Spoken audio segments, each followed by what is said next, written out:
Good afternoon, everybody, and welcome to the April session of the Paulding County Planning Commission. At this time, if you have an audible device, please turn it off or silence it so it doesn't interrupt the proceedings of this meeting.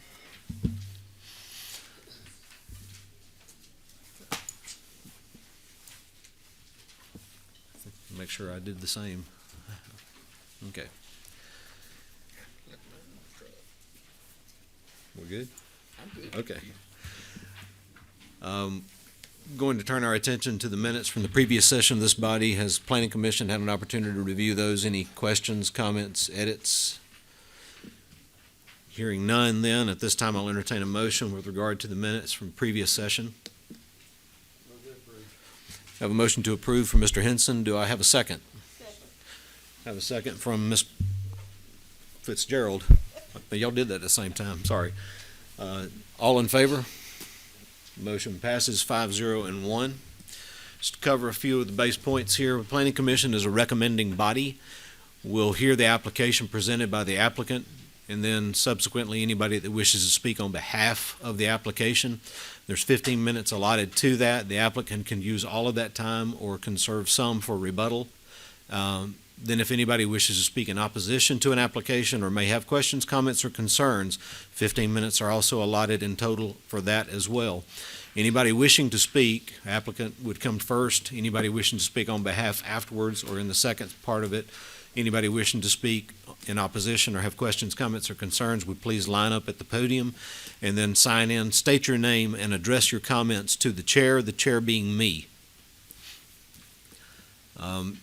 15 minutes again are allotted. Any overage from that would be stopped unless the Planning Commission makes a move to extend that time. It would be extended on both sides. The applications for today would be, in fact, there's only two applications that would be forwarded to the Board of Commissioners meeting at tonight's meeting. May 9th at 2 p.m. back in this room. May 9th at 2 p.m. in this room. The applicant is required to be present for it to be considered. Anybody who has an interest in it would be expected to be there too. Mr. Robinson, do you have some announcements you want to make with regard to the agenda today? Yes, sir, and thank you all. There was a glitch in some advertising, and the following applications will be re-advertised and moved to the May 23rd meeting at 2 p.m. That is case 23, let's go back, 2023-06Z. This is application to rezone from B1 to B2 for storage facility on the corner of Ivy Village Road and Old Cartersville Road. SUP, or 2003-04 SUP, that is a SUP for the same property and a request for the mini storage warehouse facility there. Rezoning 2023-07Z. It's a rezoning to light industrial and B2 highway business. This is at the corner of Gold Mine Road and 278 Rockmart Highway. Application 2308Z. This application is a rezoning from R2 to B2 for a piece of property to be added to an existing commercial development. And the next one down, 2309Z, is R2 to B2. And this is also a piece of property that's being in addition to an existing gas station facility. Okay. So if anybody was here with the intent of participating in any of those applications, discussions, we're not going to be hearing those today. They're forwarded to the next meeting of this of the Planning Commission. And if you would like to leave, you can do so at this time.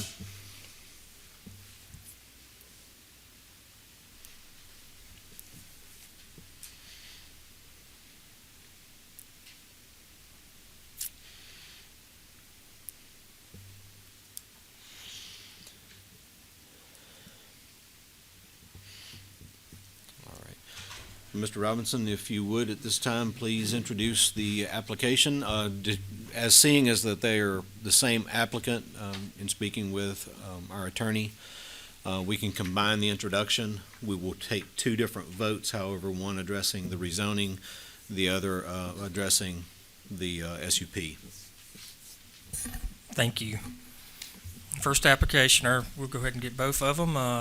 2023 10Z application by Turnstone Group, Brandon Bowen, requesting to rezone 5.65 acres from R2 suburban residential to B2 highway business to develop a self-storage facility, which would include a 3-story climate-controlled building and a 1-story building. Property is located in land lot 354, District 2, Section 3. It's on the south side of Bunny Lane and Jimmy Campbell Parkway, also known as US 278, and the east of Tucker Boulevard. It's in Commission Post 2. Staff has recommended approval with 6 stipulations. And coinciding application 2023-06 SUP, application by Turnstone Group, Brandon Bowen, requesting a special use permit concurrent with the rezoning application 2310Z to develop a self-storage facility and RV boat storage, which would include a 3-story climate-controlled building and a 1-story building with parking. Property is located in land lot 354, District 2, Section 3, south of Bunny Lane and Jimmy Campbell Parkway, US 278, and east of Tucker Boulevard, Post 2. That is recommended approval with 3 stipulations. And we had 1 call with questions. Is the applicant present? Applicant is present. If you would please come around, the applicant would sign in, state your name, and address your comments to the chair.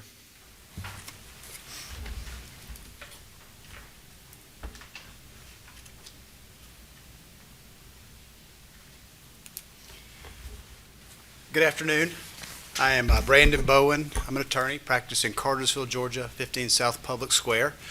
I'm here on behalf of the Turnstone Group. They are desiring to acquire the property that Mr. Robinson introduced to you and develop it for a Class A climate-controlled storage facility. We'll see some drawings of it in a minute so that you see what we're talking about, but in a nutshell, 30,000-foot view, we're talking about a 3-story, 29,000 square foot climate-controlled building, along with an office building and 27 RV or boat parking spaces. So when you see this, the site plan, you'll see that most of that is towards the back of this property. The property has some terrain challenges that require it be pushed off of 278. And just to orient you, you probably are all familiar with this, but that is the intersection of Bonnie Lane and 278, just about a mile west of here. The property is currently zoned R2, but the property owners here, as well as her agent, they will explain to you that they have marketed it for years for residential purposes and not had any success because of challenges that this property has. So the proposed use, we believe, is the highest and best use for it, and is also consistent with your comprehensive plan. This area would be in the employment corridor, which calls for B2 and like uses in this district. Also, this is a use that goes hand in hand with higher density residential uses, because obviously when people move into higher density residential, they don't have room for their boats, they don't have room for their extra stuff, and they need to have a place to be able to bring it. So what we're proposing to develop is top of the line self-storage. Turnstone Group has developed several of these already in the metro area. We'll be able to show you those. So that said, I'm going to go ahead and turn the floor over to Adam Goldstein, who is the managing director of Turnstone Group, and he'll be able to explain exactly what it is that he wishes to do. That said, before I do so, I'll try to answer any questions that you have. If not, I'll reserve whatever time is left to answer questions. Just to clarify, there are 6 listed stipulations for the rezoning itself, and then there are 3 listed stipulations for the SUP. I want to know if you've had the opportunity to review those stipulations and if your client is agreeable to all of those. Yes, we have reviewed those conditions, and we are agreeable to them. Are there any questions from Mr. Bowen before he sits down? Okay. Thank you, sir. Thank you. If you would, please, same pattern, sign in, state your name, and address your comments to the chair.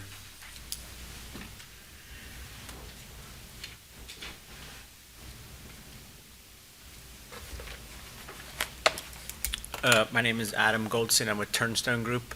We're a real estate investor, owner, operator, developer based in Atlanta.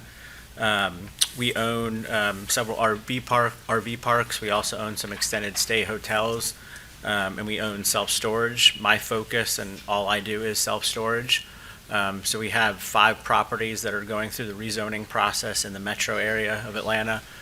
We also have a property in Fayetteville and another one in Noonan that is open operating. So I'd like to talk to you a little bit, obviously, about this project. As Brandon said, it is under contract, so we don't own the property yet. The seller is here, and she'll be able to speak along with her agent. Self-storage is a good neighbor. Things that you may see in the news or in the papers is not totally accurate. We're a quiet neighbor. We don't have many cars, not much traffic. We increase the tax base, the property base. We obviously provide jobs during construction, and even after construction, we do have a few jobs. A lot of the tenants that are using the facility, they only come from 1 to 3 miles away. It's not, people coming from 10, 20 miles away. It's your local community, nonprofits, schools, a lot of commercial owners, business owners use self-storage to store goods. Even people that are selling online, they use it as almost like a mini warehouse because obviously they're not large enough as a small business owner to have a big warehouse space, so they use self-storage as kind of like their own mini warehouse. So we do support small businesses, and then obviously, residential, people in apartments, townhomes, especially new homes being built now without basements, that necessitates the need for self-storage. And as a self-storage developer, we follow rooftops. So we're following single-family, multifamily. We look at where population growth and home growth is happening, and so that's where we go. With that, I can open it up. Any questions that you have for company, project, self-storage in general. Like I mentioned, we're low traffic. We probably average less than 15 cars a day that come to a self-storage facility. Well, Mr. Bowen indicated that there were additional pictures, or are we just talking about the slides that we already have access to? Yeah, those are existing. I have,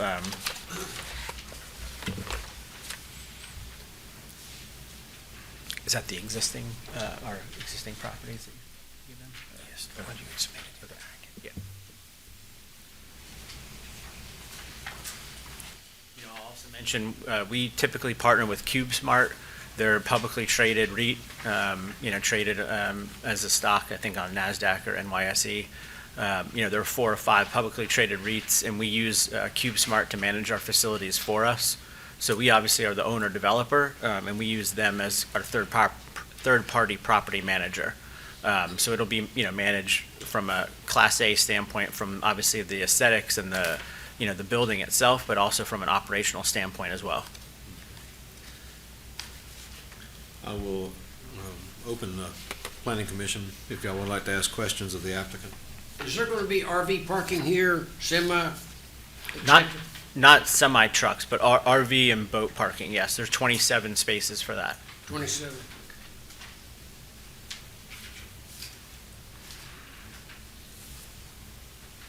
And like I mentioned, we own RV parks as well, so we know, there's a big need for RV parking because a lot of times, you're not allowed to park an RV in your neighborhood. If the Georgia DOT required say a signalization because of traffic, would you be willing to participate in that? I believe they looked at it and there is no signal that's needed there. So based on the traffic report that was submitted, it doesn't appear that a signal would be warranted at this time. Thank you. I'd like to ask staff, how many warehouses, similar storage areas are in a perimeter of this? Do you know, Chris? Do you have an idea? There are no facilities within unincorporated Paulding County within several miles. There are some within the city of Dallas. Thank you. I can answer that. So within 1 mile, there's only, looks like one facility, but it's not climate controlled. Within 3 miles, there's 3 facilities. None of them are climate controlled, and within 5 miles, there's 6 facilities, none are climate controlled. So, you know, what we're proposing obviously is 100% climate controlled, and that's a big distinction between the older drive-up product that you see from, you know, 1970s, 1980s. Ours is all interior access, you know, so it provides a safer environment for, you know, people that are storing their product, cameras, lights, things like that, that, you know, also add to the security of it as well. Thank you. When you say all interior, that would not be pertaining to the boat and RV storage? Right. The boat, yeah, right. The boat and RV obviously is exterior, but yeah, the self-storage piece, traditional self-storage is interior access. And questions to staff, I know that access to 278 or any public road would be handled at the plan review portion. Is the anticipation, based on what you see, would be requirement for them to enter and exit onto Bonnie Lane? Yes, sir. So access would be along Bonnie Lane, and because of the location of the property, we would coordinate along with the City of Dallas and Georgia Department of Transportation on the access. Okay. And again, that is something that the applicant will go through, assuming that this were to move forward and receive approval, recommendation from here and approval at the Board of Commissioners. You still have to go through, and I'm sure you're already well aware of that, you have to go through a plan review process, which is where the engineers and planners for the county would be telling you, in order to do this, you have these development criteria that you must adhere to. One of those would be access and coordinating access both either to Bonnie Lane or 278. And 278 is controlled by the Georgia DOT, so they would be a player at that table as well. In fact, an overriding player, I would imagine, if they go out to 278. So, Yes, sir. And I believe that portion of 278 is limited access. So Okay. the only access would be off Bonnie Lane. thank you. Appreciate the clarification. Any other questions to the applicant from the Planning Commission? Any questions related to the SUP? The SUP is required for them to have this particular use of property within the B2, so.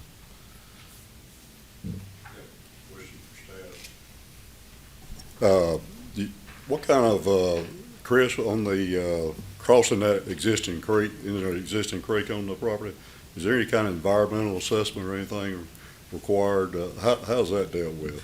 It's just standard procedure going through the permitting to cross a creek. There is, in the county, 75-foot buffers that would be adhered to, and they demonstrated that on their site plans. Mr. Chairman, I just had one note. Yes, sir. And clarification. On stipulation number 2, Which page? which is going to be on the 2023 TNC, Okay. it mentions City of Dallas regarding public utilities, including water and sewer service. The actual water service would be Paulding County. And we'll add Paulding County to that stipulation.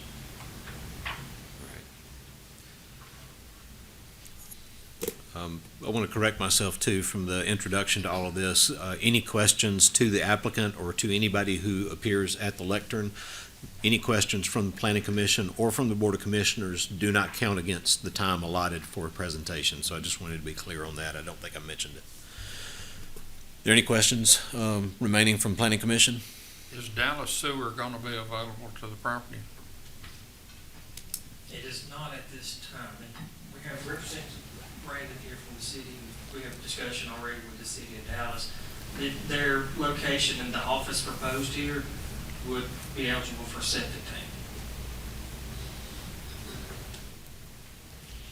Okay. Any other questions from the Planning Commission?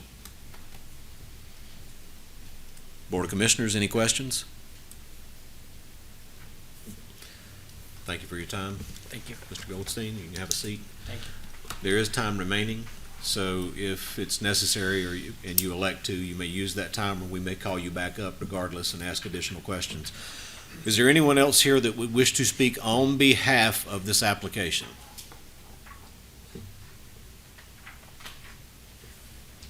If you would please come around, sign in, state your name, and address your comments to the chair.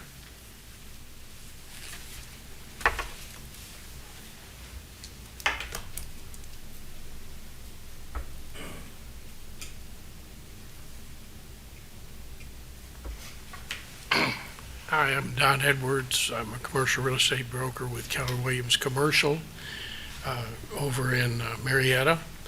I've been representing this property for about 2.5 years. It's been on for sale for quite a bit longer than that. This is June Nick. She's one of the sellers. She'd like to sell it and use the money for her retirement. To answer your sewer question, sewer is on the other side of 278. And one of the reasons that we've had it under contract for residential in combination with about 30 acres on either side of it. And everybody has given up on it because you're going to have to pump sewer 1,400 feet and bore 278. And federal government's not, and the GDOT aren't much fun when you start boring under their highways. So that's the reason all those deals went south. It's been on the market since around 2017.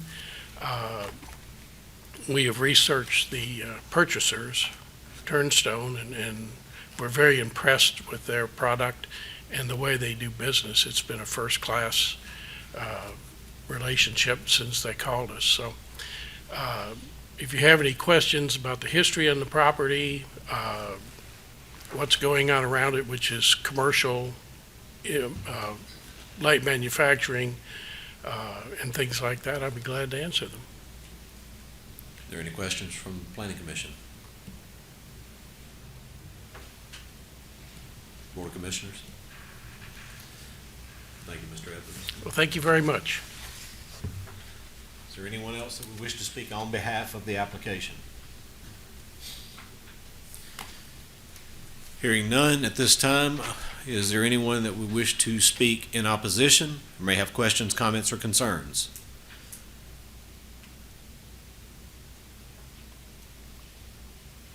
Hearing none.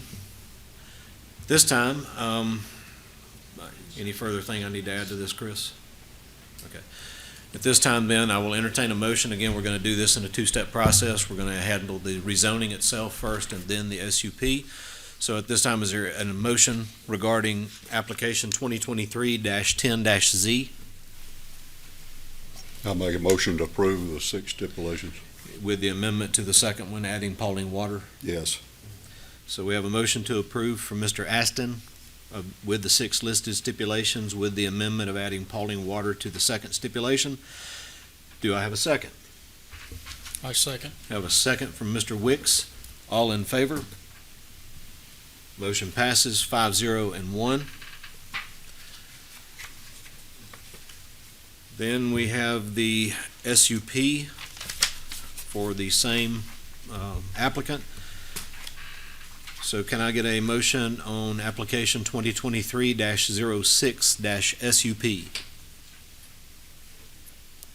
Move we approve with 3 stipulations. I have a motion to approve with the 3 listed stipulations by Mr. Henson. Do I have a second? Second.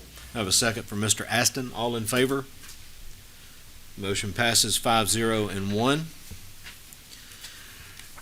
Before we conclude today's business, just a reminder, these applications will be forwarded for consideration by Paulding County Board of Commissioners at May 9th at 2:00 p.m., just in case. Anything further we need to add before we close out? Well, I thank you very much for your time and attendance. At this time, I will entertain a motion to adjourn. Make that motion. A motion to adjourn by Mr. Leggett. Second by Mr. Wicks. All in favor? Motion passes 5-0 and 1, and we are adjourned.